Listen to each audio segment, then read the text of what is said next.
আসসালামু আলাইকুম রহমতুল্লাহ। 10 মিনিট মাদ্রাসায় আপনাকে স্বাগতম।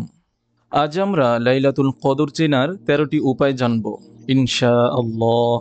হাদিস শরীফে বর্ণিত আছে, যে ব্যক্তি ঈমানের সঙ্গে ও সওয়াব হাসিলের উদ্দেশ্যে কদরের রাতে দণ্ডায়মান হয়, তার অতীতের সব গুনাহ মাফ করে দেওয়া হয়। সহিহ বুখারী।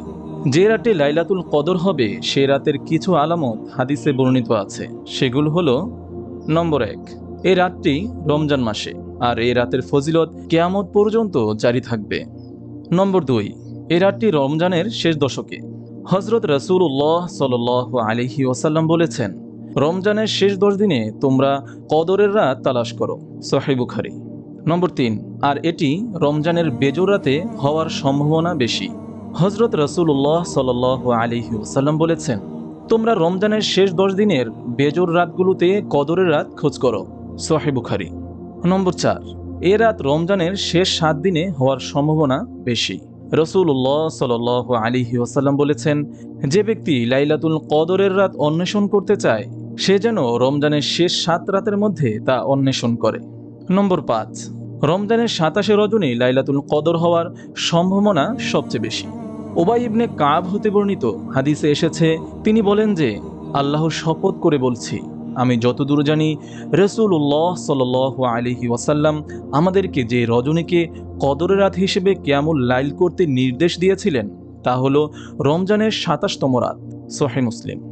হযরত আব্দুল্লাহ ইবনে ওমর থেকে বর্ণিত, রাসূলুল্লাহ সাল্লাল্লাহু আলাইহি ওয়াসাল্লাম বলেছেন, যে ব্যক্তি কদরের রাত অর্জন করতে ইচ্ছুক সে যেন তা রমজানের 27 রজনীতে অনুসন্ধান করে।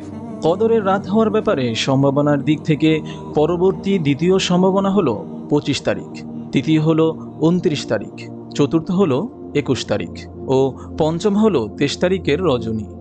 নম্বর 6, সর্বশেষ আরেকটি মত হলো মহিমান্বিত ওই রজনীটি স্থানান্তরশীল, অর্থাৎ প্রতি বছর একই তারিখে বা একই রজনীতে তা হয় না, এবং শুধুমাত্র 27 তারিখে এই রাতটি আসবে তা নির্ধারিত নয়। আল্লাহর হিকমত ও তার ইচ্ছায় কোনো বছর তা 25 তারিখে, কোনো বছর 23 তারিখে, কোনো বছর 21 তারিখে, আবার কোনো বছর 29 তারিখেও হয়ে থাকে। নম্বর 7, রাতটি গভীর অন্ধকারে ছেয়ে যাবে না। নম্বর 8, নাতিশীতোষ্ণ হবে, অর্থাৎ গরম বা শীতের তীব্রতা থাকবে না। নম্বর 9, মৃদু মন্দ বাতাস প্রবাহিত হতে থাকবে। নম্বর 10, সে রাতে ইবাদত করে মানুষ অপেক্ষাকৃত অধিক তৃপ্তিবোধ করবে। নম্বর 11, কোনো ঈমানদার ব্যক্তিকে আল্লাহ তাআলা স্বপ্নে হয়তো তা জানিয়েও দিতে পারেন। নম্বর 12, ওই রাতে বৃষ্টি বর্ষণ হতে পারে। নম্বর 13, সকালে হালকা আলোক রশ্মি সহ সূর্য উদয় হবে, যা হবে পূর্ণিমার চাঁদের মতো। সহিহ বুখারী, হাদিস নম্বর 2021। মহান আল্লাহ তাআলা আমাদের সকলকে মহিমান্বিত এই রাতটি নসিব করুন, আমিন। আপনি যদি এরকম ভিডিও আরও পেতে চান তাহলে এই চ্যানেলটি সাবস্ক্রাইব করে পাশে রাখা বেল আইকনটি বাজিয়ে দিন। জাযাকাল্লাহ।